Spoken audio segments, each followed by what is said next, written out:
Boa tarde, Vilmara, tudo Tudo bom? bom. Hoje deu certo aqui. Hoje deu certo.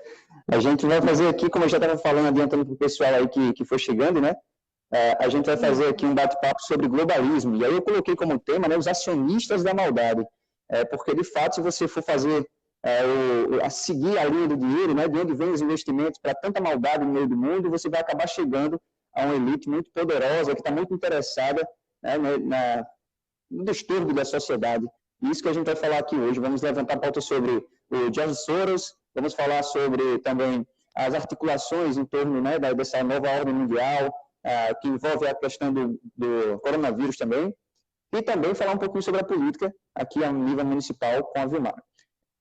O tema que a gente vai abordar aqui é voltado para essa questão do financiamento, né, inicialmente. Vamos focar nessa questão aí. Qual seria o interesse, né, de pessoas mega bilionárias aí que em financiar determinadas ações por parte da esquerda no mundo todo? Você teria mais ou menos como nos explicar isso aí? Porque realmente é meio incapaz de entender. As pessoas ficam incapazes de entender. Peraí, mas eles não são capitalistas? Por que eles financiam a esquerda que é socialista? Não tem lógica isso. Mas aí você pode destrinchar para a gente e entender melhor. Você não poderia ter escolhido um título melhor, porque eles realmente são acionistas do caos, né? Eles promovem o caos para poder lucrar com isso. Então, e onde é que eles conseguem captar a massa para poder ser manobrada, para poder criar justamente esse caos? É na esquerda, porque nós sabemos que a militância de esquerda é muito forte.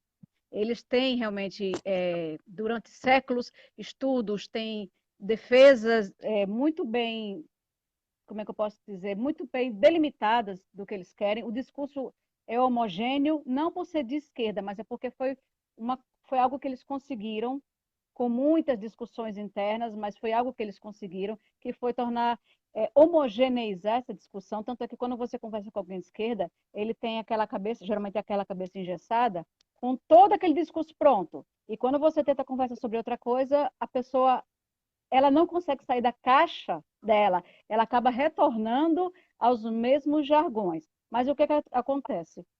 O comunismo, você faz, mas por que essas pessoas são capitalistas e elas usam da esquerda que é socialista? Mas é porque, como eu expliquei para você na primeira live, o globalismo, ele é a soma, ele é o casamento do comunismo com o capitalismo.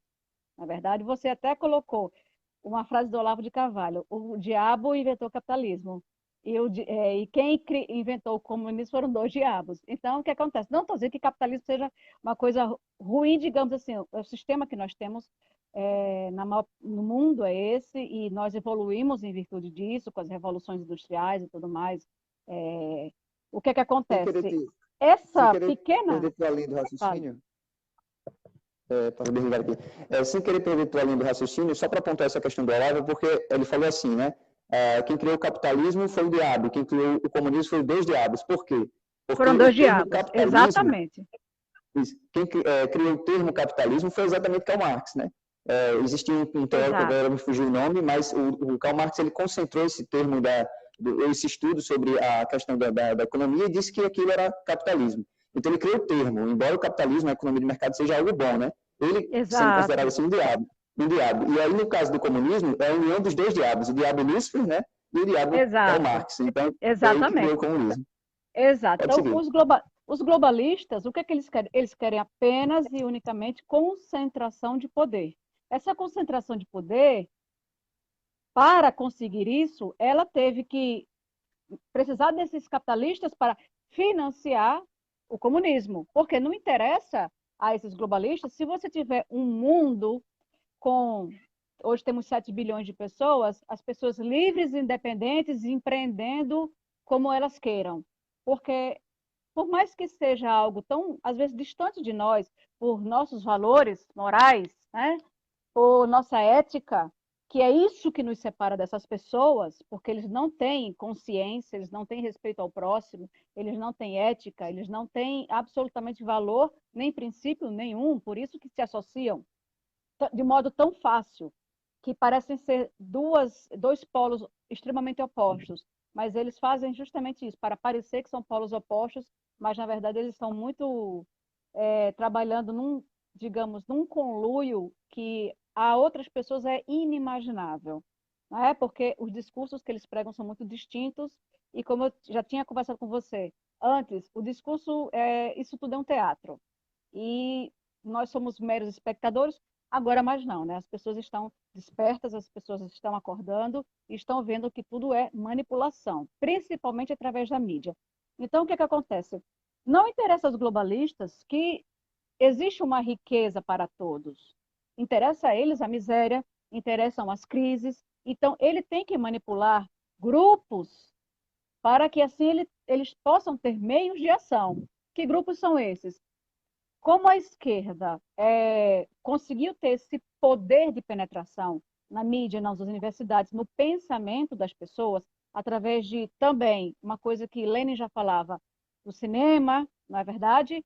Do entretenimento, justamente entreter as pessoas, mantê-las subjugadas, sem elas nem se darem conta de que elas estão sendo subjugadas e recebendo mensagens o tempo todo do que realmente de de um interesse que só, como eu posso falar, isso não é algo que me foi questionado, nem que foi perguntado à população. Isso é o interesse de uma elite que eles estão querendo nos manobrar de alguma forma, só que é que todo plano tem falhas, porque você mexe com pessoas. Então, obviamente, muita gente, uma grande maioria, não consegue absorver, não consegue sair dessa bolha, dessa matrix, mas com as redes sociais, é por isso que querem calar tanto as redes sociais, inclusive na Bielorrússia agora, que eles não estão aceitando a reeleição do ditador, né? Eles estão fazendo muitos protestos lá, inclusive ontem teve,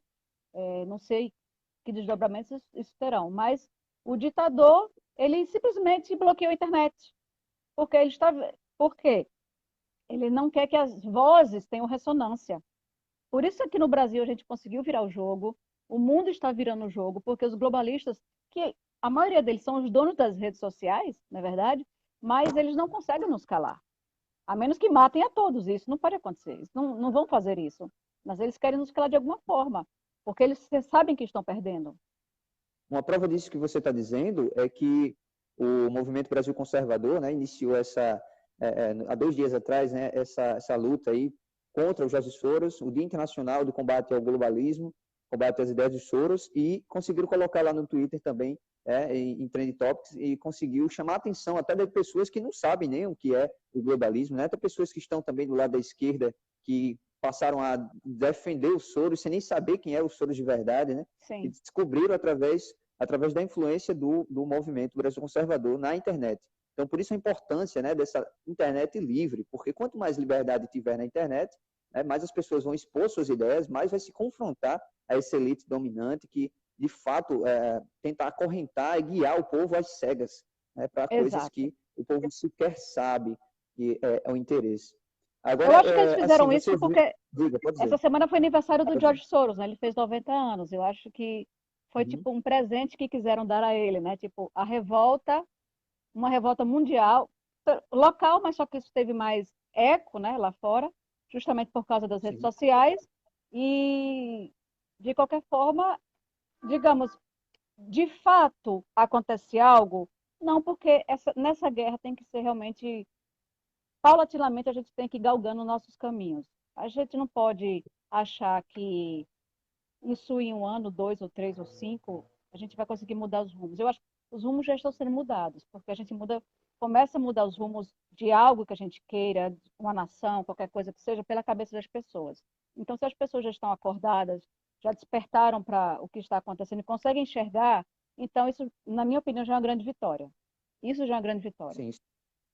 Olha, uma coisa que você falou aí, achei interessante, você falou do aniversário dele, né, que foi essa semana atrás.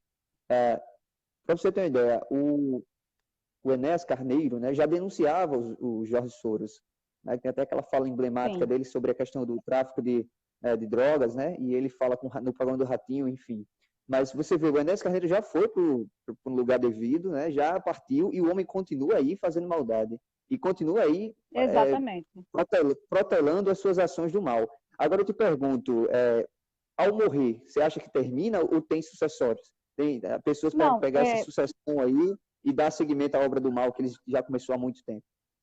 Eu já tinha me feito essa pergunta. E o pior, que eu me deparei com o filho dele, o Alexander Soros, que é um cara novo ainda, 40 anos.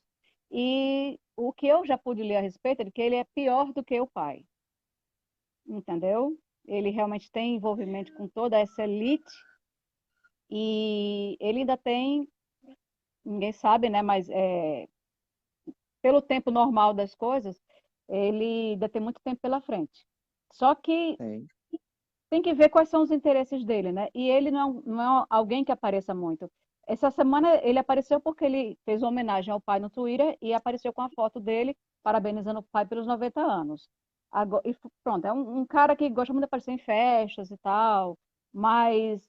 E até algumas fotos que eu já vi dele são locais meio, digamos, suspeitos que ele aparece, porque sempre tem muito simbolismo envolvido.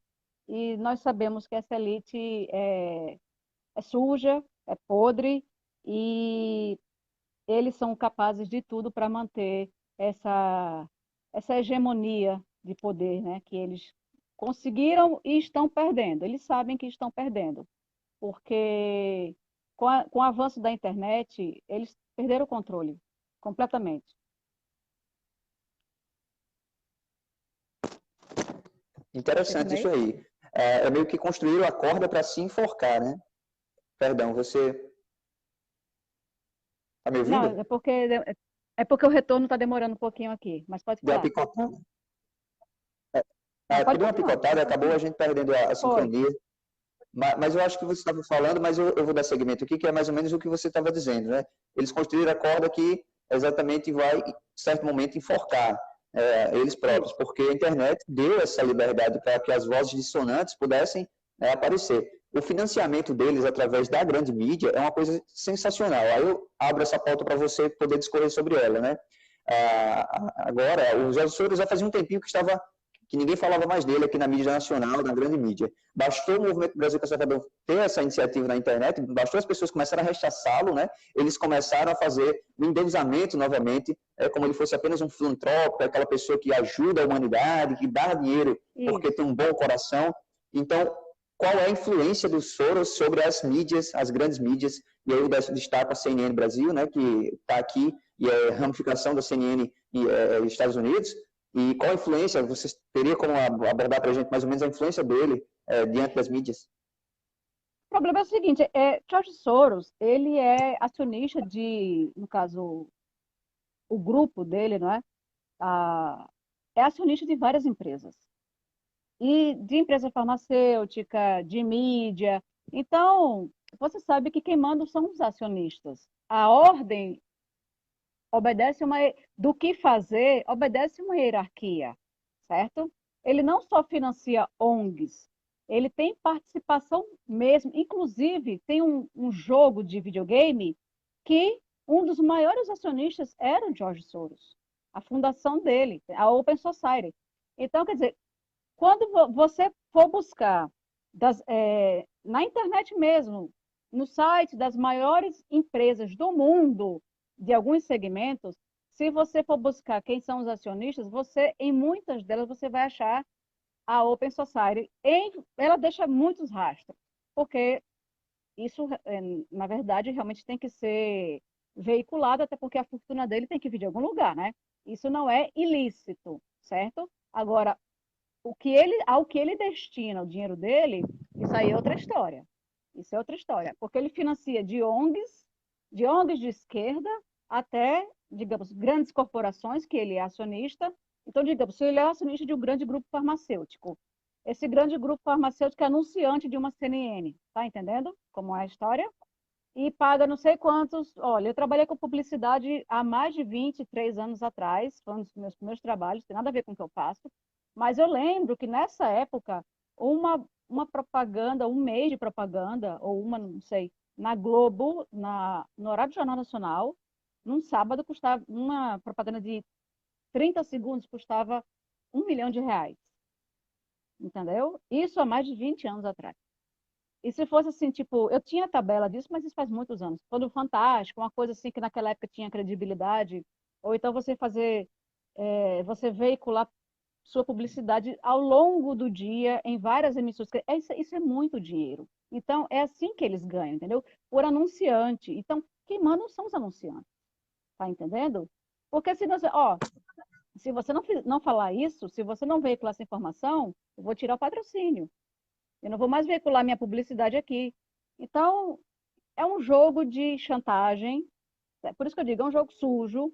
É uma guerra até entre eles mesmos. Porque você pode observar. Tem até um vídeo que fez uma compilação de várias notícias, a mesma notícia em vários canais americanos, são os Estados Unidos. Os repórteres utilizavam as mesmas palavras. Exatamente, as mesmas palavras. Era um discurso único. Então, essa compilação foi feita para mostrar que alguém estava financiando aquela notícia. E geralmente é assim, porque você controla ou um grupo de mídia como acionista dela, ou então você controla uma empresa que faz publicidade, porque quem injeta dinheiro nessas mídias justamente através da publicidade. Sim, Entendeu? E é sim. muito dinheiro, Daniel, é muito dinheiro. Eu estou dizendo isso Eu- de uma tabela que eu peguei no Brasil há mais de 20 anos atrás. Aí você imagina, isso assim, uma publicidade a nível nacional, né? Então, de um dia, uma aparição apenas, de segundos. Então, você imagine quem aparece todos os dias, várias vezes ao dia, naquela emissora de televisão, por meses a fio, ou um ano. Então, você imagina o volume de dinheiro que nós estamos falando. Então, o que falar para um jornalista? O jornalista vai ter que obedecer às ordens de quem faz a pauta, que obedece ao Uhum. diretor, né, o editor, que obedece justamente às ordens de cima da empresa, né? Aí você E tudo é percebe que, dinheiro. assim, é incrível, você percebe como está tudo interligado, né? Porque você falou sobre essa questão da mídia, e aí eu vou abrir também para os bancos, para organizações financeiras, né? Que tem essa ligação também. Você pega bancos que não teria nada para fomentar esse tipo de bandeira socialista, bandeira progressista, né? Levantando bandeiras assim, como Santander lá, tem o Santander, o Quiz Museu, né? Quiz Museu, e tem também Isso. as outras empresas que estão ali também financiando esse tipo de bandeira. Desde eu estava mexendo aqui no meu Facebook, passando a timeline, e tinha TIM. Aqui em casa todo mundo usa TIM. E passando, de repente, a timeline da TIM, a propaganda patrocinada, né? Com bandeiras LGBT, falando lá da ideologia LGBT e tal. Eu disse, meu, eles não sabem que o consumidor é conservador, eles não sabem que o público não vai gostar disso. Eu olhei lá, tinha uma maioria era cara de risadas, né? Debochando da publicidade que eles fizeram e os comentários criticando, né? E mesmo assim eles financiam essas bandeiras, né? Você percebe que É verdade. não é uma coisa que o público pede, é uma coisa impositiva que vem de cima para Isso. baixo. E as pessoas precisam Exato. aceitar, né? E embora eles tenham críticas, como a Natura teve a crítica, e os outros tiveram também, eles continuam a fazer porque recebem algo, uma gratificação, algum tipo de dinheiro por fora das vendas, né? Do É, cliente ali que isso é é para conservador. isso é para nada menos do que indução de comportamento. Sim. Eles querem induzir um comportamento nas pessoas. Eles fazem pressão, eles fazem muita pressão psicológica, porque, é como você falou, Uhum. eles têm essas bandeiras, isso não é de hoje, então eles usam a mídia para fazer essa pressão psicológica nas pessoas, para induzir um determinado comportamento, para atingir um certo objetivo. Então, isso não é à toa. Quando a gente vê, por exemplo, a gente vai lá para o passado, para a época dos anos 70, que teve o movimento hippie, no pós-guerra e tal, teve o movimento hippie, depois teve, como o professor Lavo de Carvalho fala, o gaysismo. Não é que seja, digamos, eles queriam desmistificar o homossexualismo. Gente, o mundo inteiro sempre teve homossexuais. Na Grécia Antiga, isso assim, isso tomou uma proporção diferente. Ninguém nunca ligou para isso. O problema é que eles fizeram quase com imposição. Só que o que, que aconteceu com isso?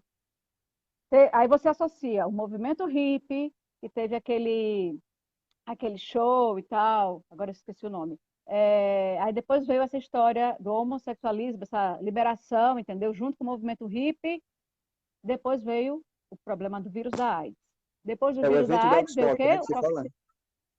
O O evento do Woodstock, veio o Woodstock. Woodstock. Isso. Pronto. Aí você veja que tem uma linha de tempo.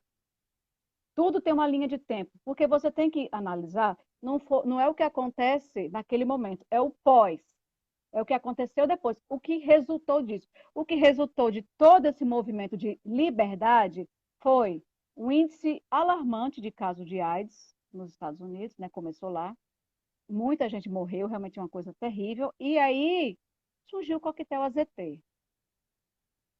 Quando surgiu o coquetel AZT, que a princípio era caríssimo, eu lembro porque, digamos assim, falou-se muito da época do AZT, então surgiu como quase que como um milagre, na verdade, e deixou-se tanto de falar em AIDS, que era era uma verdadeira epidemia de AIDS. Ali sim, era uma verdadeira epidemia de AIDS naquela época. Morria muita gente, era uma coisa muito triste, mas muita gente lucrou e ainda lucra com o coquetel AZT. Então, você acha que isso é à toa? Não é. A indústria farmacêutica é, sabe-se, eu já li muito a respeito disso, sempre foi uma das responsáveis por eleger os presidentes dos Estados Unidos. Aí você acha que aqui no Brasil é diferente? Tanto é que no escândalo do José Serra, que pouco está se falando aqui no Brasil, né? Que ali não vai demorar a bomba estourar de novo. Mas quando você lembra que ele foi ministro da Saúde e ele foi o responsável por trazer o medicamento genérico. E, Sim. segundo a denúncia do Ministério Público, ele tem, digamos, um esquema justamente com a empresa de medicamentos genéricos. E isso vai surgir. Então, aquilo que aconteceu no passado, que foi muito bom para a população, lógico que a gente não nega a realidade, mas só que eles fazem e eles têm a fatia deles, do bolo. Eles não querem que o Sim. outro ganhe só. Eles querem a fatia do bolo deles. Eles não liberam sozinhos.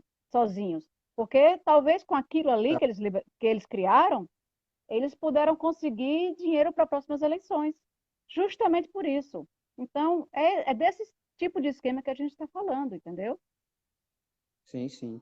É uma coisa incrível, né? Que você, às vezes, as pessoas pensam, né, que talvez passe por uma teoria da conspiração, né? Porque a grande mídia, ela transmite uma visão dessas pessoas, dessas organizações, né? Como elas sempre estivessem buscando fazer o bom, aquilo que é saudável, é bom para todos. Você pega, por exemplo, quando eles citam organismos internacionais como ONU, né, como a OMS e outros organismos internacionais, eles citam assim com, sabe, com um tom de divindade. Parece que estão falando de uma Exato. divindade, de algo que não erra jamais, né?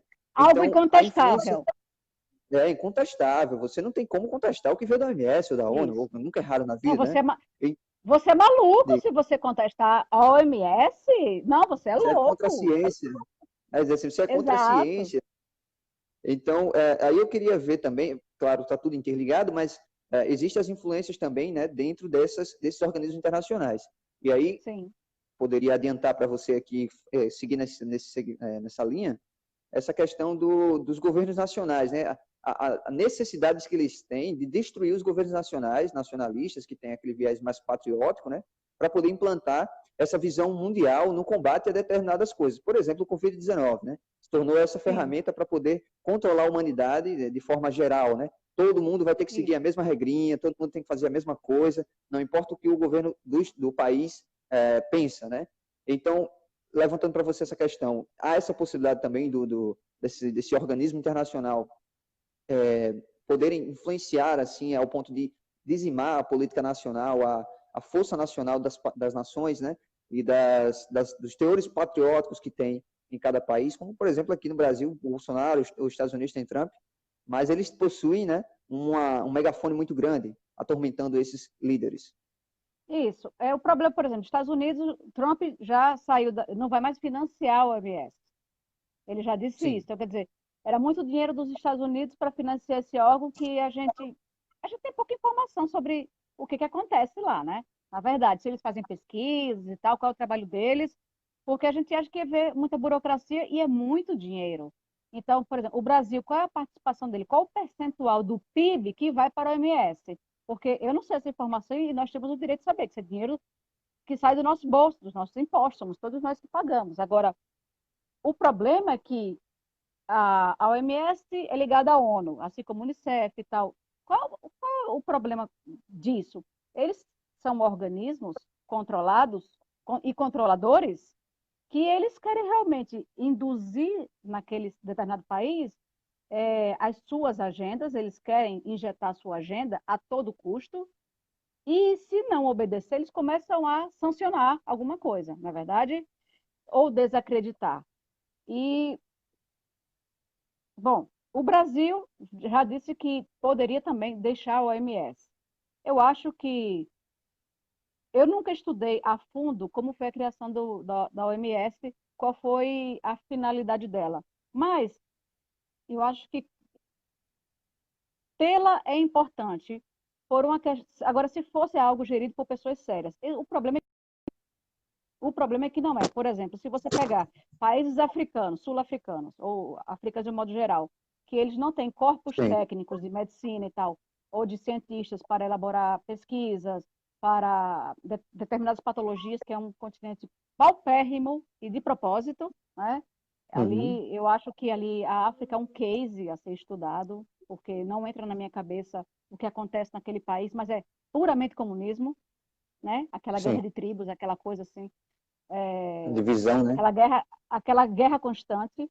Então, se, digamos, citando o exemplo de uma África que precisa de uma ajuda externa para a cura de um problema, de um vírus como o Sim. Ebola ou outras doenças, algo que pode surgir, ok, se tem um organismo internacional que possa ajudar. Agora, o problema são as pessoas que estão lá e quem os financia.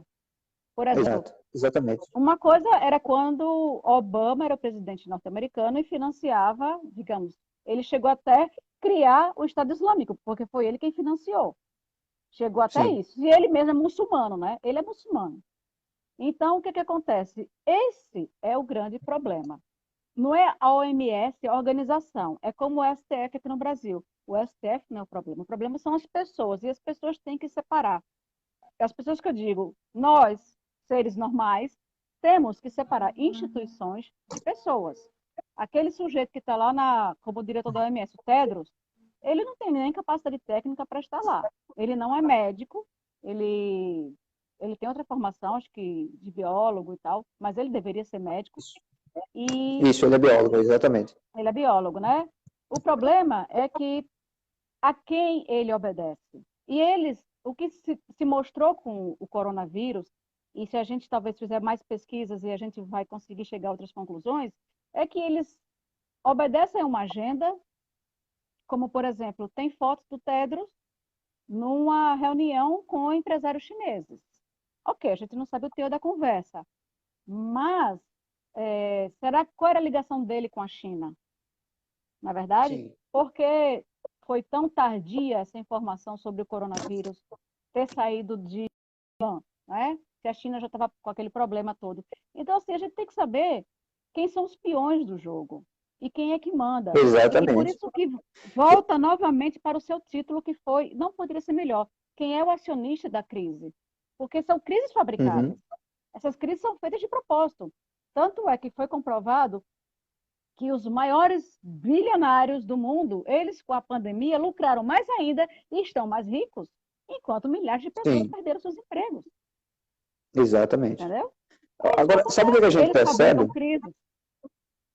O que eu percebo, assim, que você discorrendo tão bem, assim, tão, de forma tão profunda, vai abrindo as camas, né, na visão de todos que puderem conhecer e investigar um pouquinho, é o seguinte, é que houve um abandono por parte das pessoas que veem o mundo de uma forma mais honesta, né, mais voltada para o transcendente, não aquela coisa materialista ali, que corrompe o homem, que corrompe a visão, né, da humanidade. Houve um abandono muito grande diante desses organismos. Então, você citou, por exemplo, o STF, eu posso citar a CNBB, eu posso citar Sim, também a OAB, a gente pode ver a ONU, pode ver a OMS, quer dizer, todos esses organismos são organismos de conselho. Você tem lá o presidente, mas tem um conselho, tem pessoas que elegem e tal. Então, para que você tenha o domínio, a hegemonia nesses lugares, foi necessário anos de trabalho para infiltrar-se, isso, para trabalhar por dentro, né? Meio que aquela estratégia gramsciana de infiltração e ocupação de isso. espaço. E as pessoas de bem, cadê? Não estavam atentas? Estavam só em casa assistindo TV? Era o que estavam fazendo? Então, surgiu essa possibilidade, essa luz agora que é a internet, né? E aí começa a ter esses atritos. Mas a gente precisa entender que o passado foi um passado sombrio porque não entramos dentro das estruturas e agora a gente está pagando um preço altíssimo sobre isso.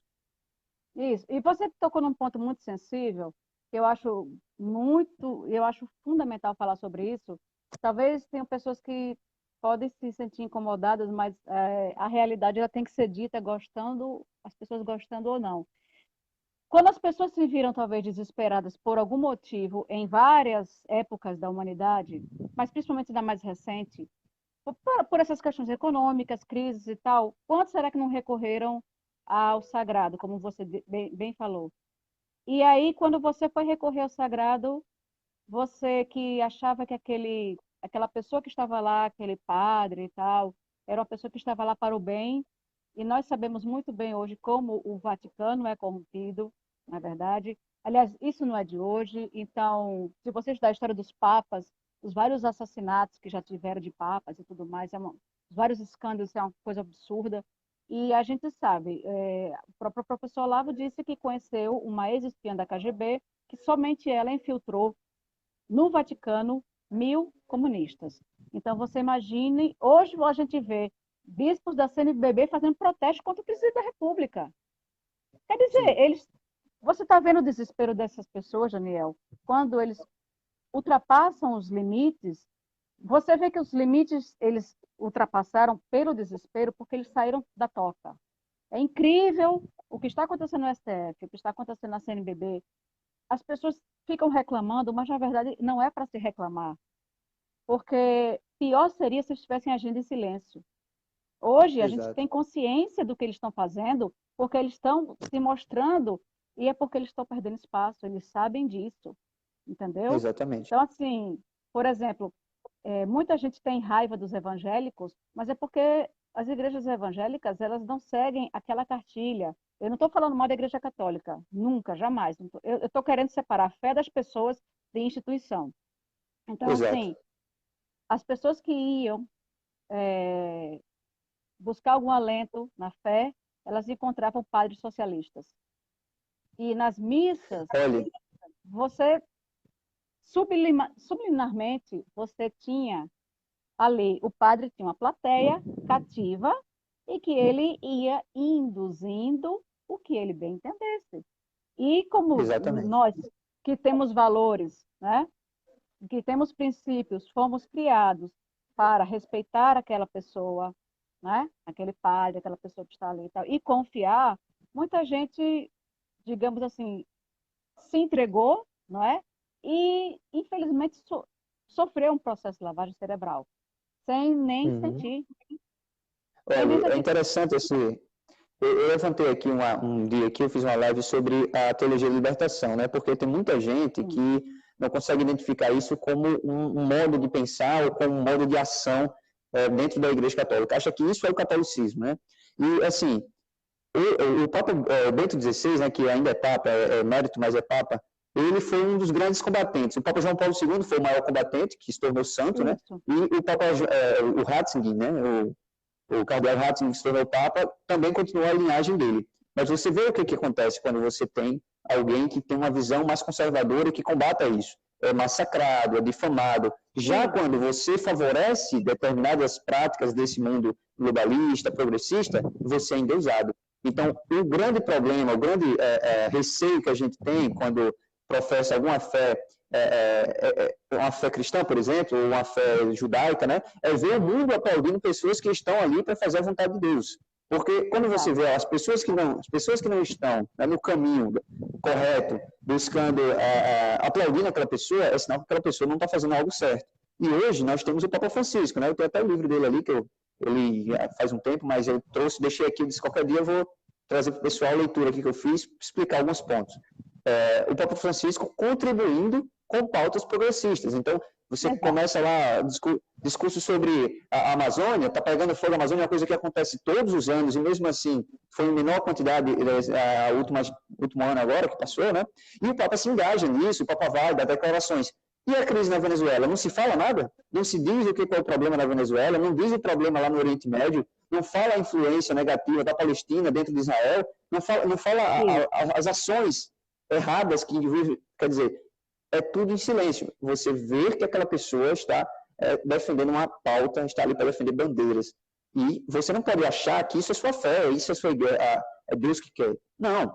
São homens que estão ali de forma infiltrada, né, para conduzir as pessoas para o lugar errado. Aí uma coisa que quando eu levanto para as outras pessoas, elas podem até discordar assim, não, mas o Papa, a infabilidade do Papa, né, o Papa não pode ser atacado de tal maneira. Eu digo, olha, eu não estou atacando a igreja no sentido, porque eu tenho uma fé católica, mas eu sei quais são os erros, eu não sou louco, né? Eu sei quais são os erros, eu sei de onde estão se originando esses erros. Então, se eu ficar calado, eu sou omisso. Se eu sou calado diante disso, eu sou omisso. Então, vamos ver aqui uma questão. A influência, né, da religião dentro dessa questão da nova ordem mundial.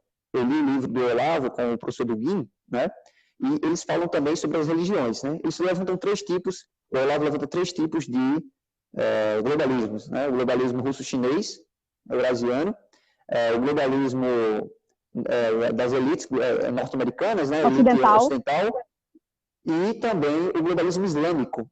Né? Qual a sua visão em relação a isso? Porque o islamismo ela não é apenas uma religião, né? É uma cultura, é um modo de viver. O islâmico não vive da forma como os outros vivem. Né? O islâmico tem a sua própria cultura, a sua própria forma de viver. Então, como você vê essa questão também? Porque são três correntes que uma hora se ajudam, outra hora estão em conflito, né? E, mesmo assim, cada uma tensiona para essa ordem mundial. Por exemplo, foi um assunto até que a gente conversou da última vez também, porque o problema do comunismo, do globalismo eurasiano, por exemplo, o Putin, eu vou repetir o que eu falei da última vez, ele para mim é um enigma. A gente sabe que ele é um ex-agente da KGB, aliás, não existe ex-agente, né? É eterno. E, inclusive, a agência apenas mudou de nome. E é um cara extremamente inteligente. É o homem mais rico do mundo. Muita gente não sabe disso, mas ele é o homem mais rico do mundo atualmente. E Putin vai para onde está melhor. Ele se alia a quem der algo a ele. Ele não tem aliados eternos. Ele não é como Israel e Estados Unidos, digamos que são aliados conhecidos e tal, Estados Unidos e Inglaterra, Estados Unidos e França. Não, ele se alia a quem puder dar algo a ele. Ele tem apenas interesses. E acabou-se. Tanto é que quando começou a pandemia do coronavírus, ele fechou as fronteiras do país e protegeu, como uma mãe faz com seu filho. Tipo assim, isso aqui é meu, ninguém entra, ninguém sai. Porque ele protege. Ele abraçou a nação dele, tanto é que agora ele é quase que vitalício, né? Ele estendeu o mandato dele mais uma vez, né? E Sim. a China tem os seus interesses, que tem outros também que usam os chineses, porque às vezes a gente pensa que a China está agindo sozinha, mas isso é impossível. Eles não podem agir sozinhos. Afinal de contas, por exemplo, uma coisa bem básica, como é que aquele povo todo vai se alimentar? Então, se não for feito algo coordenado junto com os globalistas do Ocidente, a China não consegue sustentar. E não é à toa que tem tantas fábricas americanas, né, de tantos países lá dentro. É justamente para levar dinheiro para aquele país, levar emprego para as pessoas, porque senão a China por si só ela não vai se sustentar. Ela não péssimas. A percentual de terras agricultáveis, eu não sei. Lá tem um deserto de Gobi que ele foi tão utilizado para a agricultura que ele virou, começou o processo de desertificação e agora eles estão conseguindo reverter, mas depois de muitos anos. Porque exploraram o solo durante tantos anos, tantas décadas, que ele virou deserto. Ele não recebia mais nutrientes, ele só retirava. Então, começa por aí. Tudo bem, existem essas três esferas, só que eles não agem sozinhos. Eles precisam dos outros blocos, digamos assim. Agora, por exemplo, o globalismo islâmico ele se concentrava muito na Arábia Saudita, né? Arábia Saudita, no Catar, Emirados Árabes, porque os outros países são muito pobres, né? Mas você vê apogeu, você vê dinheiro no Bahrein, naqueles países, né? Ali do Golfo Pérsico. E não nos outros países como um todo, né? Dos outros países de nações islâmicas, o que você tem são os kamikazes, você tem um exército que eles conseguem para fazer terror no Ocidente, né? Então, eles três se retroalimentam. Eles não trabalham de modo individual, entendeu? Eles se retroalimentam. Isso é um processo. Sim. Então, você falou um negócio aí, a gente foi criando vários ganchos agora para a gente trabalhar um assunto que estava em alta durante essa semana, né, que foi a pacificação, né, um ato diplomático aí entre Netanyahu, que é o presidente do Estado de Israel, né, e os Emirados Árabes. Você poderia discorrer um pouco sobre isso aí, né? Você acompanhou a notícia, você acompanhou o assunto, e é uma coisa assim que chamou a atenção do mundo, né? Porque os Estados Unidos está mediando, né? O Trump viesse cometer as guerras, promover a Terceira Guerra Mundial, ele é o grande pacificador, é o grande mediador de todos os conflitos, né? Isso, é porque, assim, na verdade, Trump foi o mediador de uma reunião que foi por telefone, né? Acho que foi uma videoconferência. Então, o que aconteceu? Esse acordo de paz, primeiro de tudo, a gente tem que entender uma coisa. Os Estados Unidos hoje, ele é praticamente autossuficiente em petróleo. Hoje ele consegue tirar chama o petróleo de xisto, né? E até vou conversar com uma amiga minha que é geofísica da Petrobras, eu quero que ela me explique bem o que é esse petróleo de xisto, porque diz que ele é de origem orgânica e não é como o petróleo que é de origem fóssil, né? Que há muita controvérsia sobre isso. Então, digamos assim, os Estados Unidos não têm tanto interesse mais naquela região, porque o que ele queria era petróleo, certo? Sim. E os Emirados Árabes, eles fizeram um acordo de paz com Israel, mas eles quiseram a contrapartida, que eles não tentassem, que Israel não tentassem anexar a Cisjordânia. Entendeu? É como se dissesse, não vamos, não continue com essa sua política de anexação de outro território, porque senão a gente não vai aceitar acordo de paz. Entendeu? Porque a Palestina, eles sabem que com a Palestina não tem conversa. Então, o acordo teve que ser de um dos lados. Não tem conversa alguma. Não, foi dito que com a Palestina não tem conversa, eles até se prontificaram a ter algum diálogo, no caso dos Emirados Árabes, né? Mas porque Israel já tentou conversar isso e não conversou, porque Israel tem interesse naquelas colinas de Golã, né? Porque aquelas colinas elas ficam num local estratégico justamente como elemento de defesa. Então, o grande problema chama-se colinas de Golã. É isso. Mas o que foi proposto, na verdade, foi que Israel não mexesse no território palestino. Foi isso. Então, a gente tem que saber até que ponto esse acordo de paz é benéfico para Israel. É benéfico para quem? Entendeu? E me ficou só um questionamento. Por que Emirados Árabes entrou nessa conversa? Entendeu? Ele estava apoiando palestinos. Ficou... assim, as informações ainda estão chegando, na verdade. Eu vi uma matéria do Paulo Enéas, do Crítica Nacional, ele explicou muito por cima, e também ele falou numa live sobre isso, mas também falou apenas isso que eu estou falando aqui para você, entendeu? Ficou muito assim, foi pedido muita coisa para Israel, e os outros não ofereceram praticamente nada. É como se dissesse, não mexa com a Palestina, que todos nós deixaremos você em paz. Ficou mais ou menos isso. Entendeu? Prometemos paz na região, paz a vocês, desde que você não mexa na Palestina. Mas aí você vê, por exemplo, essa questão, né? Tem um livro e a teoria do Hugo Chávez, é que ele fala sobre a guerra assimétrica. É uma coisa que fixou muito na minha mente quando eu li esse assunto. Eu disse, a guerra assimétrica é o quê, né? Basicamente é assim, você não tem princípios morais algum, você não tem nenhum valor moral, né? E seu adversário tem. Então, dentro de uma guerra assimétrica, ele não pode cometer determinadas coisas e você pode cometer tudo. Então, Israel e Palestina é exatamente isso. Enquanto Israel tem um princípio moral de não atacar injustamente, de não fazer sanções injustas e tal, a Palestina não tem princípio moral algum. Então, é uma guerra assimétrica, totalmente assimétrica. Você tem o direito de atacar o máximo que você puder e quiser, enquanto o outro lado só tem o direito de se defender. Então, é uma coisa assim que me chama a atenção, né? Como as grandes lideranças do mundo não percebem, não têm a profecia, né? O ato profético de denunciar essas práticas, porque você está vendo ali, vou dizer assim, como minha mãe até costuma dizer, né? O inimigo utilizando alguém para lhe atentar a todo momento e você é submetido àquela opressão e não pode fazer nada, você não pode o máximo que pode fazer é se defender. Se você atacar, aí passa, né? As cenas do mundo todo. Israel, ela jogou bomba em tal lugar. Quer dizer, é uma coisa, é um mundo Olha, muito louco, né, que a gente está. Daniel, uma cena que me chocou muito e que eu nunca esqueço é uma cena que passou na fronteira entre Israel e Palestina, uma delas, e um homem, um palestino, mandou seu filho pequeno, eu acho que era um menininho de uns 2 anos, em direção aos soldados israelenses, e era como se atira, ele ficou dizendo algo tipo, atira, atira, faz alguma coisa. O próprio filho.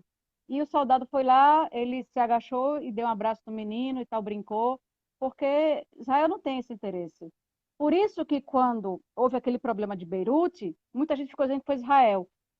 Eu fiquei com isso na cabeça por causa das declarações de Netanyahu na ONU, mas na verdade ele fez uma denúncia falando sobre mísseis e tal.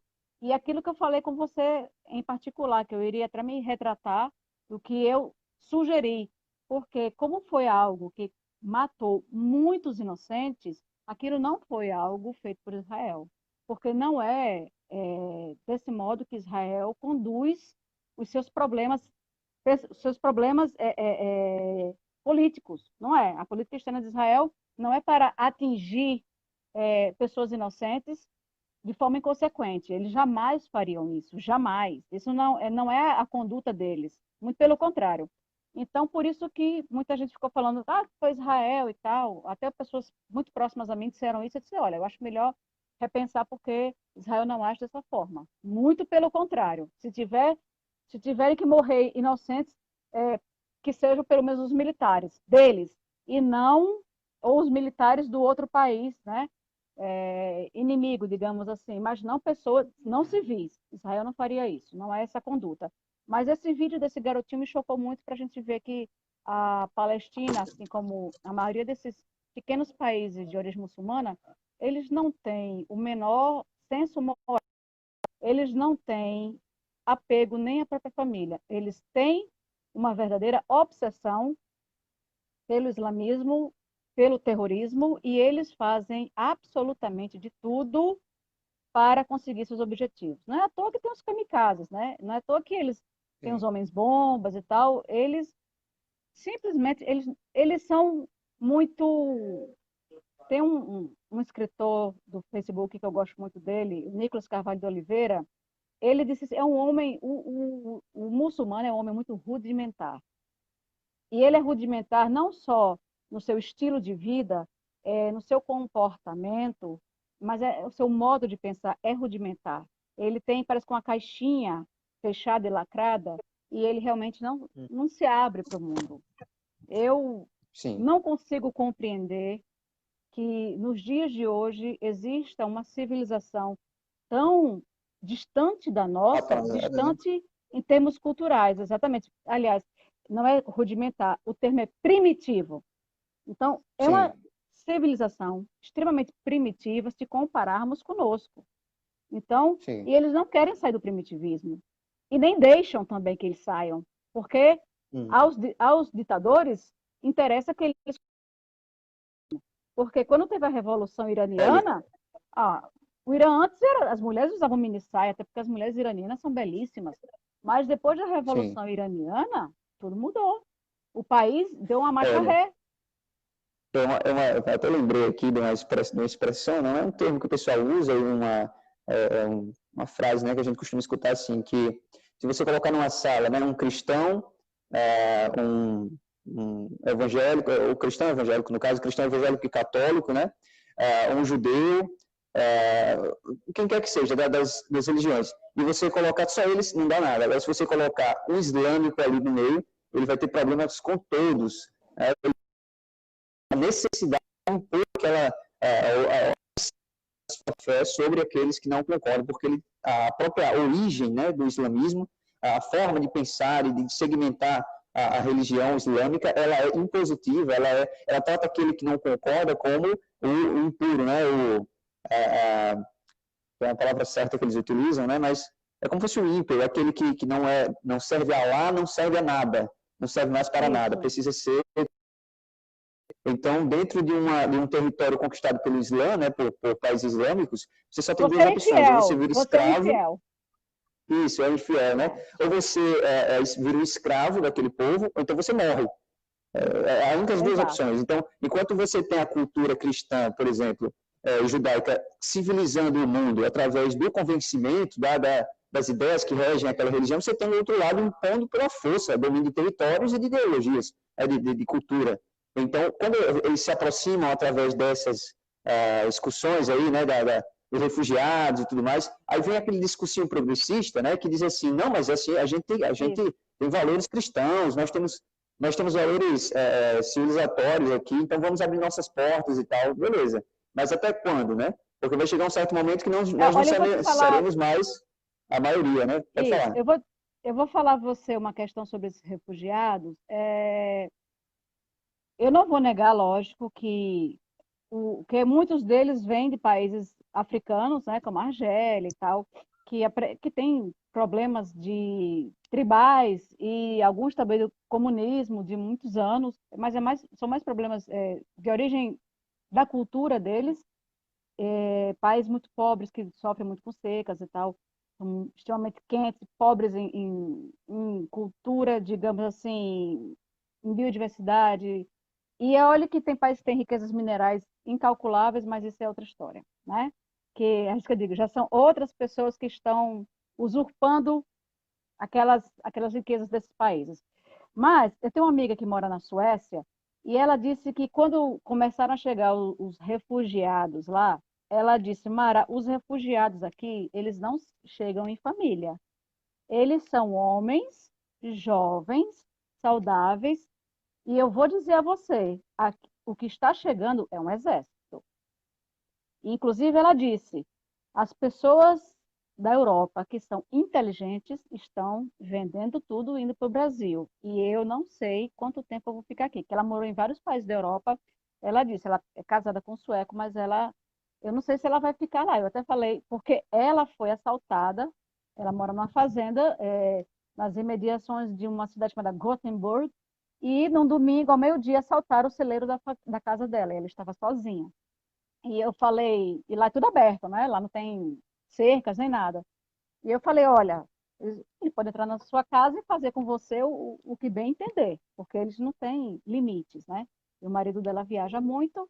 E o que são os homens europeus para esses monstros, né? Que vêm, como ela mesma falou, são homens fortes, que recebem quando chegam, ela disse, quando chegam aqui, eles compram logo Mercedes, BMW, tudo isso com dinheiro do governo sueco, quer dizer, do povo, que fica que lá a taxa de impostos é absurdamente alta, entendeu? Ela, inclusive, disse que o marido dela fica, parece que só com 27% do salário, para você ter noção disso.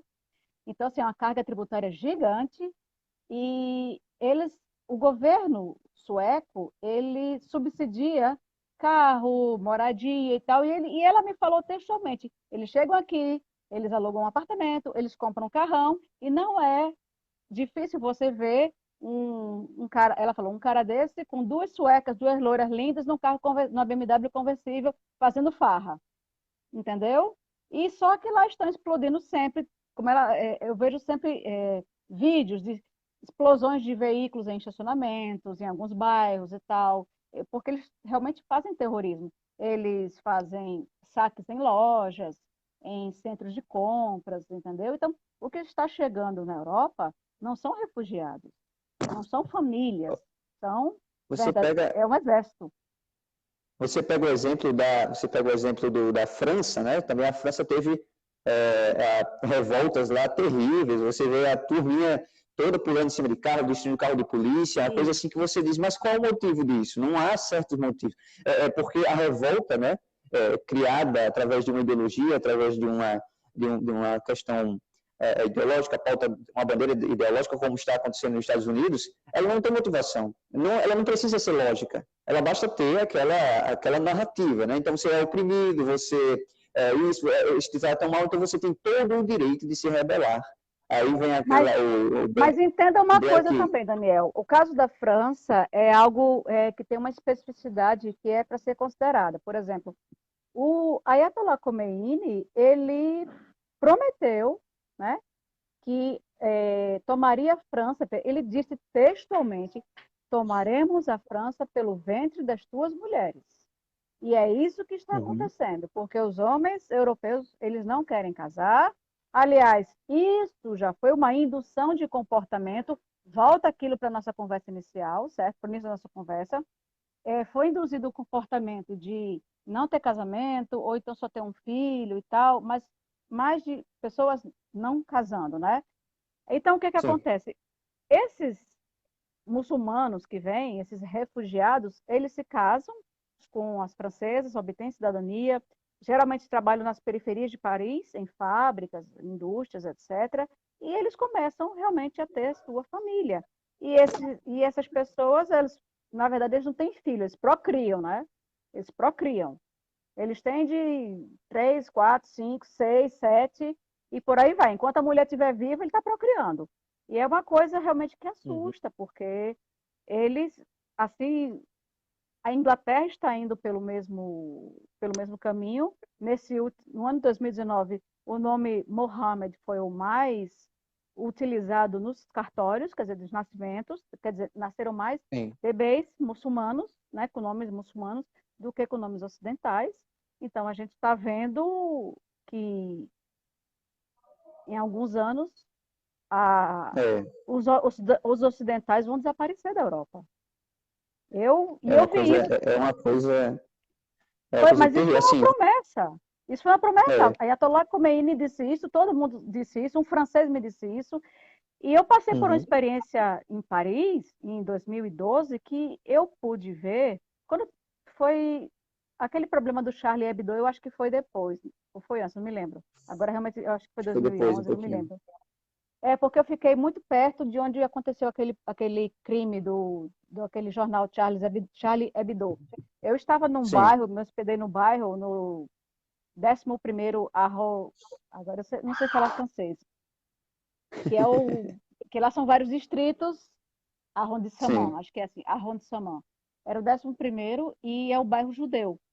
E eu estava uhum, conversando, ao lado do meu hotel tinha um restaurante, eu fiquei conversando com a dona do restaurante, uma mulher judia, e passou a muçulmana, porque eles ficam passando no bairro para afrontar os judeus. Eu perguntei, uhum. porque eu vi muitos muçulmanos lá, principalmente mulheres, com carrinhos de bebês. E eu fiquei perguntando Sim. porque eu achava estranha a frequência com que elas passavam.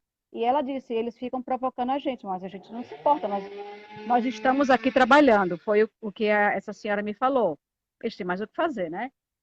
E uma Uhum. certa hora, quando eu estava me despedindo dela, depois do meu jantar, que eu estava sozinha, e eu fui para o hotel, que eu estava fazendo um curso lá, uma muçulmana passou com um carrinho de bebês e cuspiu nos nossos pés.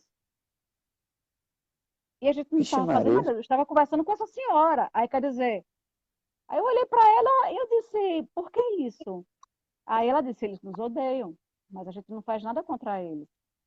E eu vi, Uhum. a pessoa estava lá trabalhando, entendeu? Quer dizer, não está fazendo nada, mas eles são assim.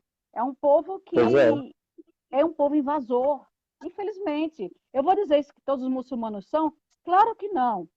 Eles são mais de 2 milhões de pessoas no mundo, mas se 15% deles são, 10% são mais de 200 milhões de pessoas lunáticas que tem É no muita mundo. coisa. É o É Brasil verdade. inteiro. É uma população Sim. gigantesca. Mas é importante frisar: todos os muçulmanos são radicais? Óbvio que não. Óbvio que não. Uhum. Não podemos colocar todos no mesmo bolo. Nem todos têm. Muitos querem até fugir disso. Muitos querem Sim. fugir. Eu fico muito feliz com você também, essa sintonia que a gente tem, né? Eu fico muito feliz mesmo em ter uma pessoa que tem muito mais experiência que eu, já bem mais experiente assim, de vida mesmo, e de sonhos alcançados, né? Tendo essa similaridade em ideias e visões. Eu fico muito feliz com isso. Obrigado, viu, Mara? Deus te Eu que abençoe. agradeço, fico muito lisonjeada com você e com Campbell, tá bom? Gosto muito do trabalho de vocês, admiro muito e que vocês tenham força para continuar, porque essa luta não é brincadeira, mas eu espero que vocês Verdade. tenham encontrado em mim uma aliada, assim como estou encontrando em vocês dois aliados. Eu digo, agora eu me encontrei, porque não é porque nós pensamos parecido, mas é porque nossa luta é a mesma. Digamos assim, nossos propósitos, nossos objetivos para a sociedade estão muito alinhados. E é isso que a gente tem que unir. A gente tem que unir nossas forças em prol dessa sociedade livre de verdade que nós queremos, né? Livre, liberta Isso dessas aí. amarras políticas e que o povo faça suas escolhas com mais tranquilidade para que possamos. A gente só quer viver nossa vida em paz, somente. Nada mais que isso. Tá bom? Isso aí. Pois pronto. Tchau, tchau, Vilmara. Fica com Um Deus. grande abraço. Fica com Deus também.